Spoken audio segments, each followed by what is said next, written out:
चलो ठीक है, स्टार्ट करते हैं। देखिए क्वेश्चन, जो पहला क्वेश्चन आपको दिया था, किसने लिखना शुरू किया बोर्ड पे? डिलीट करो उसको।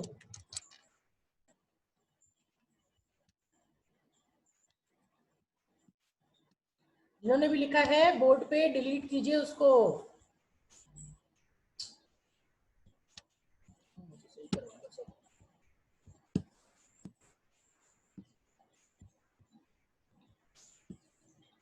चलो आइए देखते हैं। सबसे पहला क्वेश्चन जो दिया था, पहला क्वेश्चन था आपका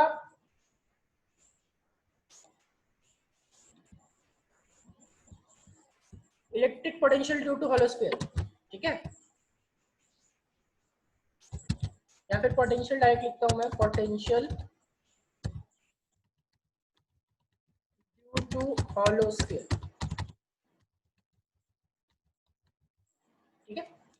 सबसे पहला इसमें भी याद करो, उसमें जो तीन केसेस थे, इलेक्ट्रिक फील्ड की वजह से तीन केसेस थे, तो यहाँ पे भी आपको तीन केसेस लेने पड़ेंगे। केस वन में ले रहा हूँ, outside of the sphere. Case one, तीन केसेस जिनको याद होगा, इलेक्ट्रिक फील्ड में भी हमने तीन केसेस दिए थे। Case one, outside of sphere. Outside of sphere का मतलब क्या? जो स्मॉल आर होगा that will be greater than capital R. बोलोगे सर स्मॉल आर क्या है, कैपिटल आर क्या है? तो small are is the distance of the point from the center, and capital R is the radius of the sphere, ठीक है। ये मान लो आपका स्फीयर है, आपको यहाँ पे स्फीयर से तीन केसेस लेने हैं। तीन केसेस कौन कौन से? सो देखो, तीन केसेस यहाँ पे, पहला केस आएगा आउटसाइड ऑफ स्फीयर, यानी कि ये आर है, स्मॉल आर, ठीक है, और ये कैपिटल आर। तो ये हो जाएगा पहला केस का। दूसरा केस जब small are is equal to capital R, और तीसरा केस जब small are is less than capital R, ठीक है। ये case number one, case number two, case number three. हर जगह ये स्मॉल आर है,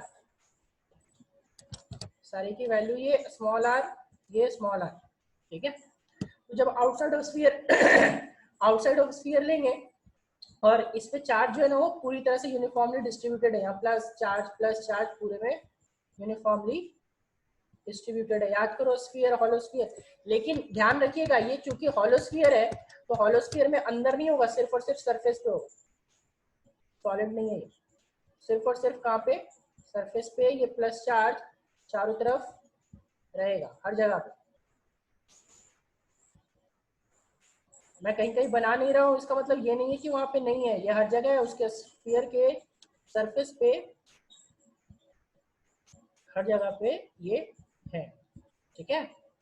अब क्या करना है हम लोगों को कि इसके वजह से हम लोगों को पोटेंशियल निकालना है।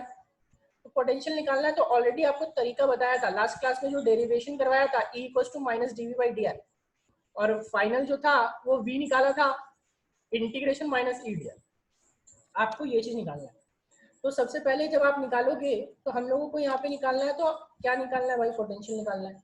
तो पोटेंशियल कैसे निकालेंगे? देखो, V जो होगा वो क्या होगा? इंटीग्रेशन, फॉर्मूला बताया था, minus integration E dot D R, ठीक है। और E डॉट डी आर जब लेंगे तो हर केस में वो थीटा जो होता है वो 0 डिग्री हो जाता है। तो मैं डायरेक्ट ई डी आर लिखता हूँ, क्योंकि cos 0 डिग्री की वैल्यू 1 हो जाती है, ठीक है। यहाँ पे डायरेक्ट ई डी आर लिख दिया। अब ई डी आर लिखा तो सोचो, इलेक्ट्रिक फील्ड जब आपको बताया था तो आउटसाइड में बताया था के क्यू बाई आर स्क्वायर, और के क्यू बाई आर स्क्वायर बताया था। ये जो चार्जेस आए होंगे प्लस क्यू के जो चार्जेस है, ये कहाँ से आए होंगे? इन्फिनिटी से आया होगा। कहाँ तक आया होगा? सरफेस पे आया होगा।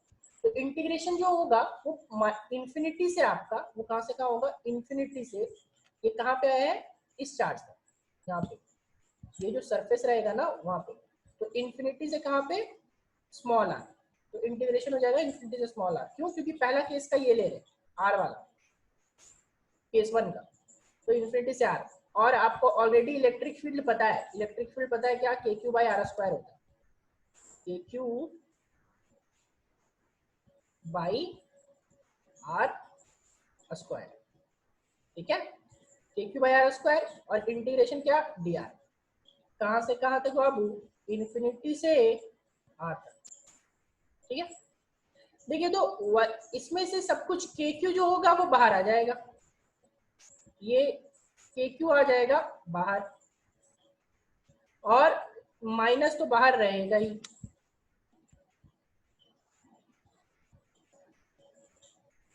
कुंदन रीज्वाइन होइए, वीडियो नहीं चल रहा है तो आपका रीज्वाइन होइए, कुछ गड़बड़ होगा, इश्यू चल रहा है जियो का। मैथ्स क्लास में भी आप लोगों को प्रॉब्लम है हुआ होगा, तो जिनका नहीं चल रहा है वो प्लीज रीज्वाइन हो जाए।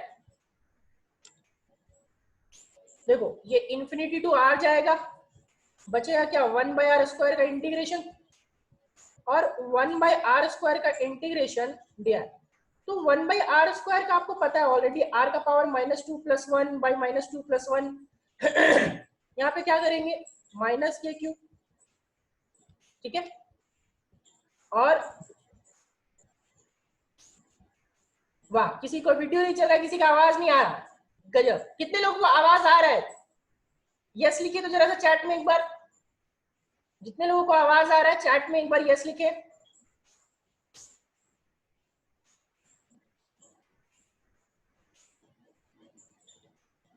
मतलब मैक्सिमम लोगों को तो आ ही रहा है। आप रिज्वाइन, मैं फिर बता रहा हूँ, जिनका जिनका वीडियो या कुछ का इश्यू है वो रिज्वाइन हो जाए। जिनका किसी चीज का कुछ इश्यू है वो रिज्वाइन हो जाए, आपका इश्यू ठीक हो जाएगा, रिज्वाइन हो जाने चाहिए, क्योंकि जियो का इश्यू है।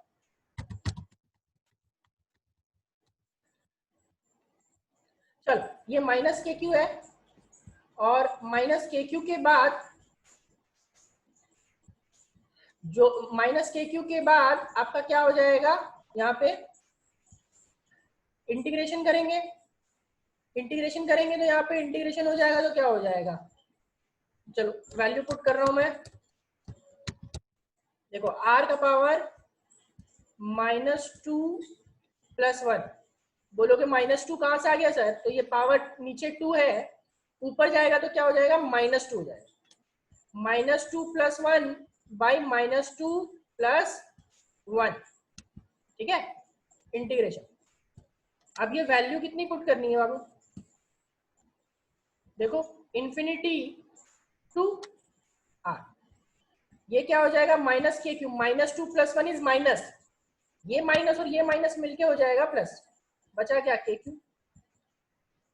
और के क्यू बचने के बाद r का पावर -2 + 1, तो -2 + 1 यानी r का पावर -1, यहाँ पे बचा 1/r, ठीक है, 1/r, और यहाँ से इन्फिनिटी टू क्या r, तो इन्फिनिटी टू r पुट करोगे तो के क्यू, देखो एक बार r पुट करो, एक बार इन्फिनिटी, तो इन्फिनिटी पुट करने पे 1/समथिंग यानी 1/इन्फिनिटी, 1/इन्फिनिटी इज 0, तो बचेगा सिर्फ और सिर्फ के क्यू बाई r।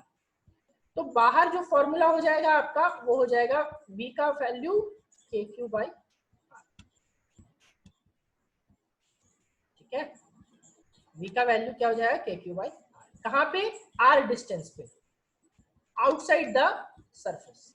चलो नेक्स्ट आएंगे केस 2 पे बाबू।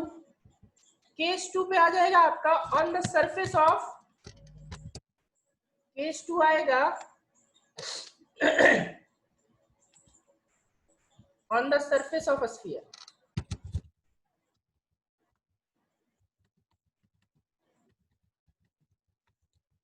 on the surface of a sphere का क्या मतलब हुआ, on the surface of a sphere का मतलब हुआ कि small r is equal to capital R, ठीक है, ये मतलब हो गया आपका। तो कुछ नहीं करना है, करना ही क्या है इसमें, स्मॉल r की जगह पे जो ऊपर लिखा उसमें कैपिटल R पुट कर दो, तो कैपिटल R पुट कर दोगे तो क्या हो जाएगा, v इक्वल्स टू के क्यू बाई कैपिटल R, कहानी खत्म, ठीक है। बोलो अब आ जाते हैं केस 3 पे।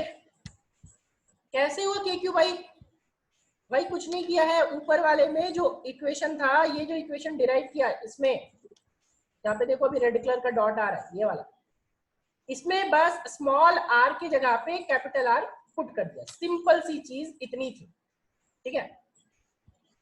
नेक्स्ट आ गया केस नंबर 3। केस 3, केस 3 में क्या होगा, inside sphere, inside sphere,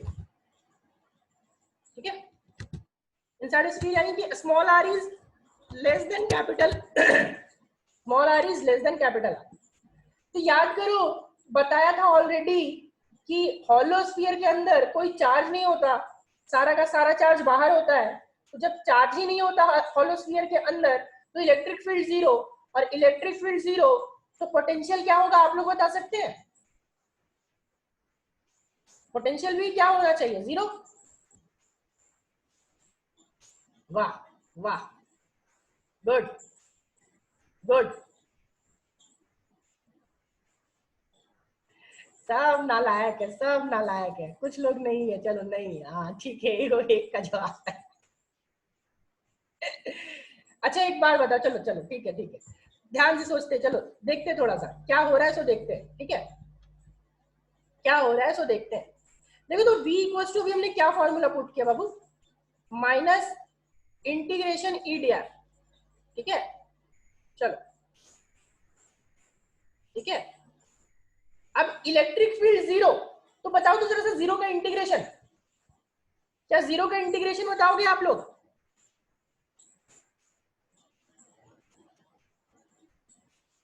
small are नहीं श्रेया, कैपिटल आर ही होगा वहां पे भी इनसाइड में।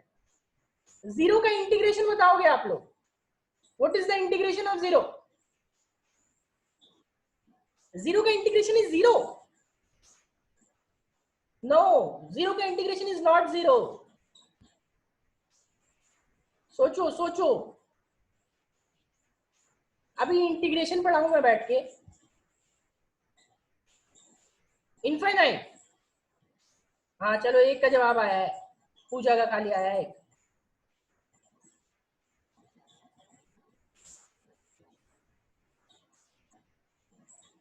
अरे नालायको, जीरो का इंटीग्रेशन कैसे जीरो हो जाएगा? बताया था integration and differentiation are opposite process. इतना इंटीग्रेशन डिफरेंशिएशन पढ़ाने के बावजूद ये कर रहे हो आप लोग, ऊपर से अभी मैथ्स में भी इंटीग्रेशन डिफरेंशिएशन चल रहा होगा। नहीं, 0/1 कैसे हो जाएगा इनफाइनाइट? आप सोचो ना।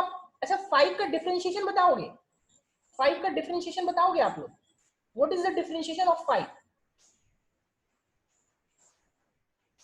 दो तीन लोगों का ही जवाब। तो 5 का डिफरेंशिएशन जब जीरो है तो क्या जीरो का इंटीग्रेशन 5 नहीं हो सकता? अब सोचो।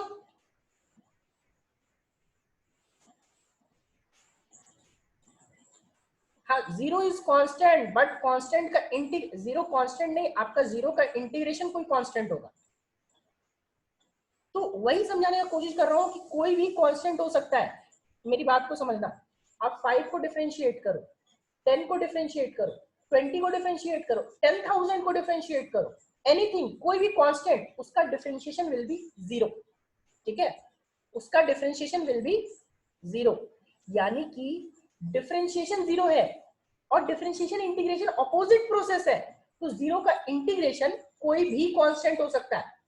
जीरो का इंटीग्रेशन कोई भी कांस्टेंट हो सकता है, बीट 5, बीट 7, बीट 1000, बीट 10,000। अब बोलोगे सर वो कैसे पता करेंगे? तो वो एक्सपेरिमेंटली पता करना पड़ता है। तो यहाँ पे इंटीग्रेशन आप करोगे तो किसका इंटीग्रेशन करोगे? Integration minus zero D R. तो जीरो डी आर जब करोगे तो v की वैल्यू जो आएगी वो आएगी कांस्टेंट, कोई कांस्टेंट वैल्यू आती है। और जब एक्सपेरिमेंटली किसी एक्सपेरिमेंट से इसको हम लोग चेक करते हैं, जो v की वैल्यू आती है ना, ठीक है, v की वैल्यू आती है, वो आती है के क्यू बाई कैपिटल आर। यानी कि जो सरफेस पे होता है वही वैल्यू उसके अंदर होता है। ध्यान रखिएगा इस बात को, जो सरफेस पे होगा वही वैल्यू उसके अंदर होगा। हॉलो स्फीयर के केस में जितना पोटेंशियल सरफेस पे उतना ही पोटेंशियल उसके अंदर। बोलोगे सर कहां से आया? तो ये एक्सपेरिमेंट से आया। जिस तरह आपको एक सिमुलेशन दिखाया था लास्ट क्लास में, उसी तरह प्रैक्टिकली एक सिमुलेशन हुआ जिसमें ये चीज चेक किया गया, और जब भी वैल्यूज निकाली गई इनके अंदर किसी भी पॉइंट पे उसके अंदर, तो क्या मिला? के क्यू बाई आर मिला। तो सरफेस पे के Q by capital R, surface के अंदर के क्यू बाई कैपिटल आर, और सरफेस के बाहर के Q by small I. Is it clear to everyone? सबको क्लियर है ये?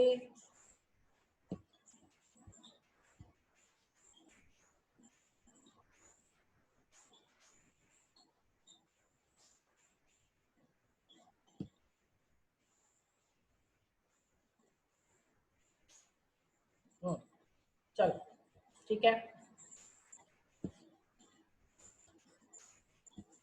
अब इसके ग्राफ पे आते हैं. ग्राफ पूछता है, ध्यान रखना है, कंपटीशन में पूछता है graph of V versus R. Small are है, कैपिटल आर नहीं. ठीक है, तो V वर्सेस R आएगा.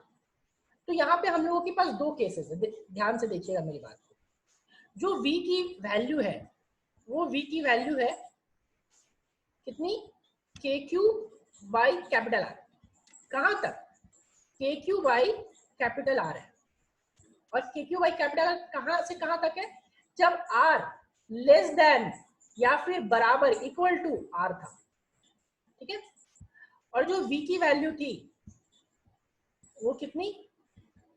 KQ by small are.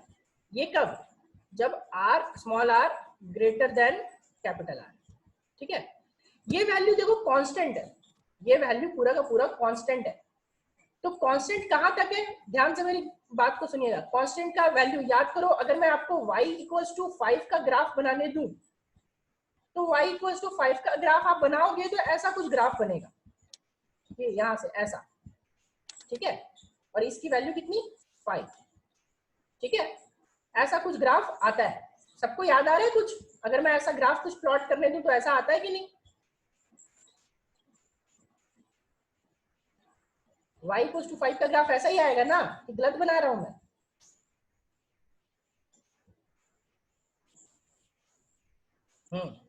देखो, और अगर y इक्वल्स टू, याद करो दूसरा, y equals to 1 by x का ग्राफ रहे, अगर दूसरा y equals to 1 by x का ग्राफ रहे तो वो कुछ ऐसा जाएगा यहाँ पे, ऐसा. ठीक है, ये पिछले क्लास में भी लास्ट ग्राफ में बताया है ई और वी का. ठीक है, तो इस दोनों ग्राफ को जब आप कंबाइन करोगे, तो इस दोनों ग्राफ को आप जब कंबाइन करोगे तो कंबाइन करने पे ये कांस्टेंट जाएगा कहां तक? सरफेस तक. और सरफेस तक जाने के बाद यहाँ पे ये ग्राफ ऐसा हो जाएगा. ठीक है, ये किसका ग्राफ है बाबू? V वर्सेस R का. ठीक है, और ये कितना जा रहा है? ये रेडियस के बराबर है. यहाँ पे ये स्मॉल r की वैल्यू क्या है? स्मॉल r यहाँ पे इक्वल टू कैपिटल R है. इसके आगे क्या है? Small r is greater than capital R. और इसके पीछे क्या है? Small r is less than capital R. Right, और ये मैक्सिमम वैल्यू है V मैक्स. यहाँ पे क्या है? V max. और Vm यानी कि V मैक्स. और Vm मैक्स की वैल्यू कितनी है? V मैक्स की वैल्यू है KQ बाई कैपिटल R. ठीक है, चलो ग्राफ सबको क्लियर है?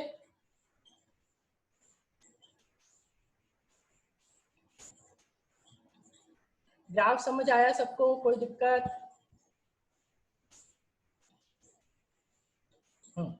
चलिए ठीक है.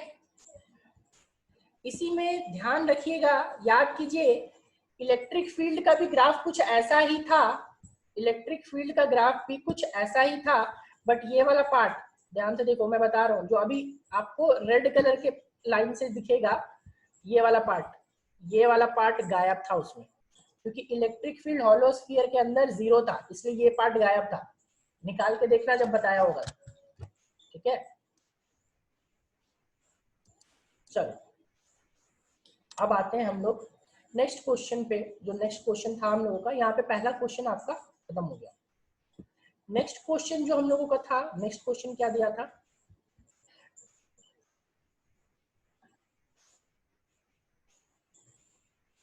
नेक्स्ट क्वेश्चन दिया था कि आपको कुछ ऐसा सेकंड वाला कुछ टाइप का था कि सेंटर पे क्वेश्चन चार्ज था और उसके चारों ओर आपका क्या था कि लाइन दिया हुआ था, ठीक है। यहाँ पे ऐसा कुछ देखो,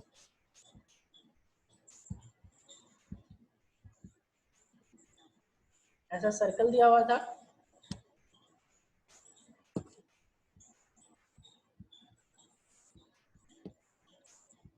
ये हाफ ही सर्कल था, राइट।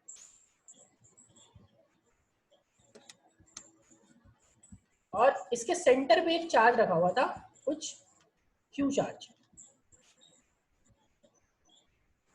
यहाँ पे क्यू चार्ज था। और दूसरा कहीं पे 5 कूलम का चार्ज था, कहीं बाहर पे 5 कूलम का चार्ज था, राइट।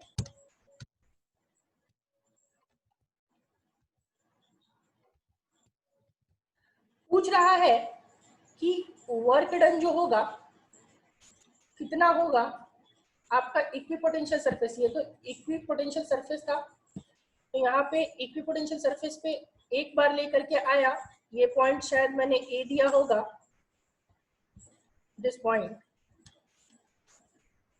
और ये पॉइंट कुछ बी दिया होगा इस जगह पे, और ये पॉइंट सी दिया होगा। इस चार्ज को उठा करके एक बार यहाँ पे लेके आया था, दूसरा यहाँ पे लेकर के आया था, पूछा था W A W B W C में रिलेशन क्या होगा, ठीक है। तो याद करो कि मैंने बताया था ऑलरेडी लास्ट क्लास सिमुलेट करके जब दिखाया था, तो यहाँ पे बताया था कि ये इक्विपोटेंशियल सरफेस होता है, कोई भी चार्ज के अराउंड सर्कुलर इक्विपोटेंशियल सरफेस। तो इक्विपोटेंशियल सरफेस जब आप निकालोगे, इसको मान लो ये पॉइंट ए बी सी था, ये पॉइंट मान लो डी, ठीक है। तो ये पॉइंट डी मान लोगे तो ए बी सी जो है वो इक्विपोटेंशियल पॉइंट्स हो गए। बोलो V A equals to V B equals to V C, बोलोगे कैसे, तो वो याद करो इक्विपोटेंशियल सरफेस है, एक चार्ज के अराउंड, पॉजिटिव चार्ज के अराउंड जो सर्कल्स होते हैं वो इक्विपोटेंशियल सरफेस होता है। लास्ट क्लास में करके भी दिखाया था, याद है कि सब भूल गए? कैसे होते हैं पॉइंट चार्ज के लिए इक्विपोटेंशियल सरफेस, बताइए। पॉइंट चार्ज के लिए इक्विपोटेंशियल सरफेस कैसा होता है शेप में?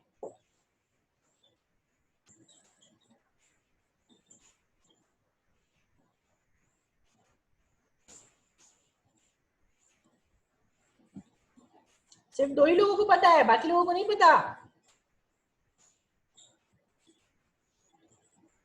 हाँ ठीक है, आप सर्कुलर बोल सकते हो, 2D में सर्कुलर होगा, 3D में स्फेरिकल होगा। 2D में सर्कुलर और 3D में स्फेरिकल, बोथ आर करेक्ट।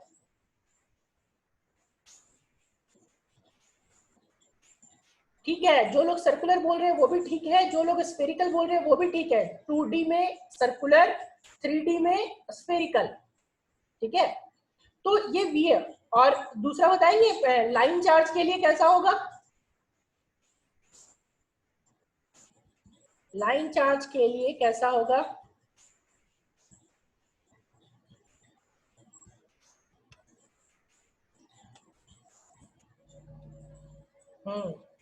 ठीक है, चलो याद तो है।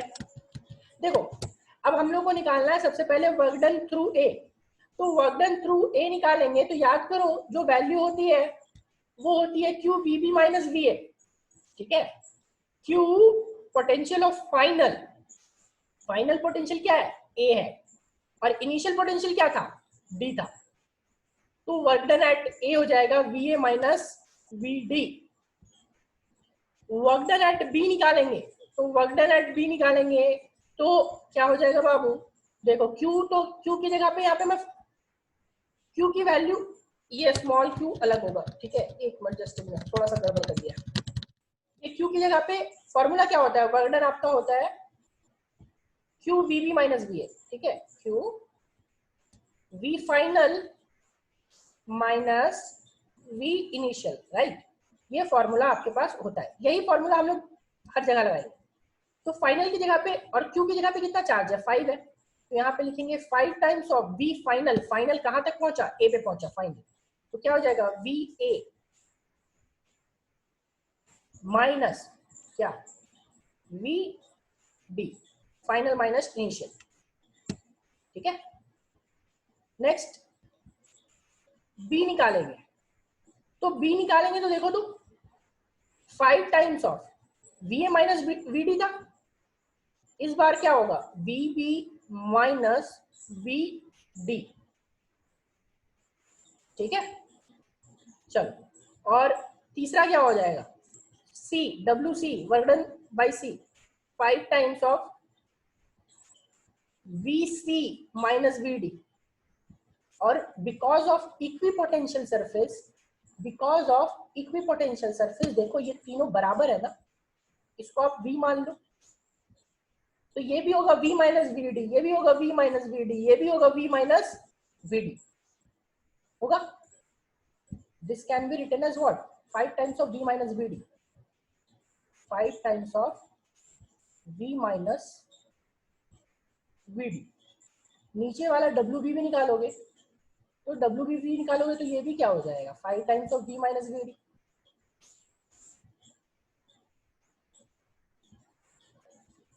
और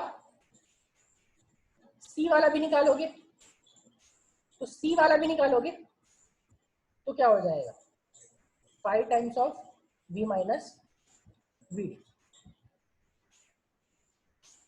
ठीक है, देखो तो क्या हो गया W A minus W A equals to W B equals to W C. तो ऑप्शन कौन सा था आपका सी था ऑप्शन। ठीक है, is it clear to everyone, सबको समझ आ गया ये।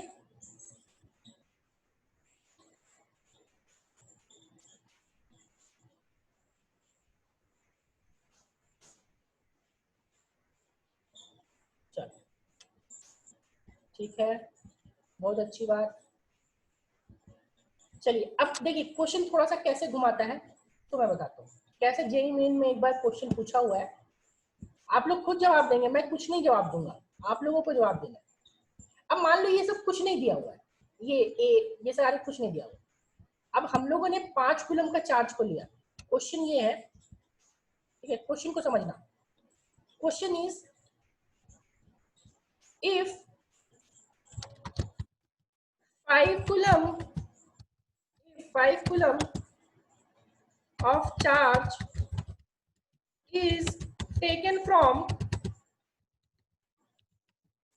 A to B। अब D to A, D to B, D to C नहीं आ रहा, कहां से कहां आ रहा है A to B, taken from A to B, then find out the work done, then find out the work done in doing this। बताओगे आप लोग कितना होगा। 5 कूलम का चार्ज को कहां से कहां ले गए A से B पे, या फिर आप B से C भी ले जा सकते हो। ठीक है, दोनों बराबर हो A से B और B से C, तो कितना वर्क डन होगा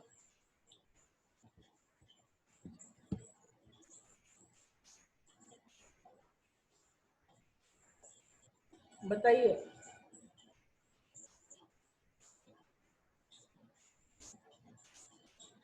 ठीक है उज्जवल, गुड। क्वेश्चन समझ में आया सबको कि क्वेश्चन क्या बोल रहा है। क्वेश्चन ये बोल रहा है कि 5 कूलम को चार्ज को पॉइंट ए से पॉइंट बी पे ले जा रहे हैं, तो पॉइंट ए से पॉइंट बी पे ले जा रहे हैं, तो आपका वर्क डन कितना होगा। मौसमी आपका आंसर तो ठीक है, बट उसको थोड़ा सा और एनालाइज कीजिए कि क्या होना चाहिए, थोड़ा सा और एनालाइज कीजिए। वीबी और वीए की वैल्यू क्या दी हुई है,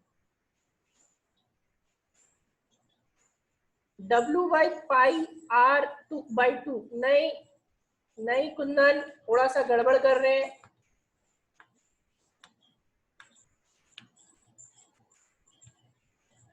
चलो 3 लोगों का जवाब सही है, 1-2 लोगों का जवाब सही आया है, 1 2 3 होगा। ठीक ठीक है, बाकी लोग सो रहे हैं।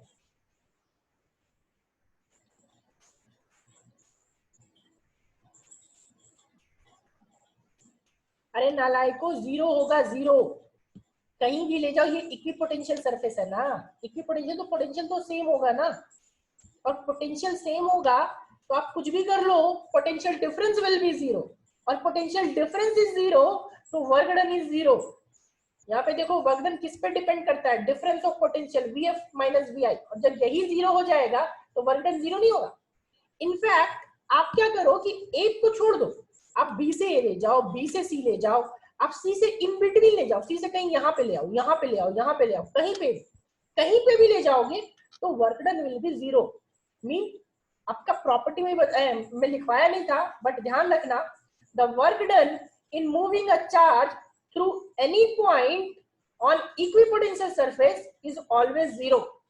इक्विपोटेंशियल सरफेस के किसी भी पॉइंट, एक पॉइंट से दूसरे पॉइंट पे ले जाने पे जो वर्क डन होता है वो जीरो होता है। अभी सबको क्लियर है स्प्राइट की तरह?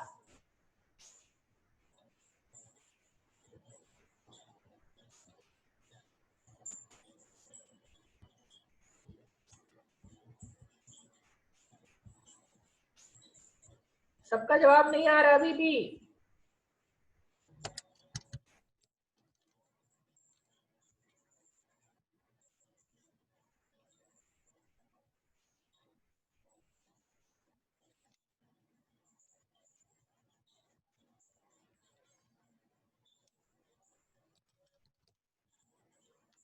चलिए ठीक है, ध्यान रखिएगा इस बात को कि कोई भी चार्ज को इक्विपोटेंशियल सरफेस पे आप मूव करोगे तो work done is always zero. ये एससी वर्मा का भी क्वेश्चन है, आप एससी वर्मा में भी इसको देख सकते हो, दोनों ही जो क्वेश्चन करवाया है एससी वर्मा का क्वेश्चन है। ठीक है, चलिए अब रिज्वाइन कीजिए, इसके बाद हम लोग न्यू टॉपिक स्टार्ट करेंगे। 2 मिनट में ये क्लास खत्म होने वाला है। ठीक है, तो अभी फिलहाल ये होमवर्क आपका खत्म हो गया, जो नेक्स्ट क्लास होगा इसके आगे का टॉपिक हम लोग डिस्कस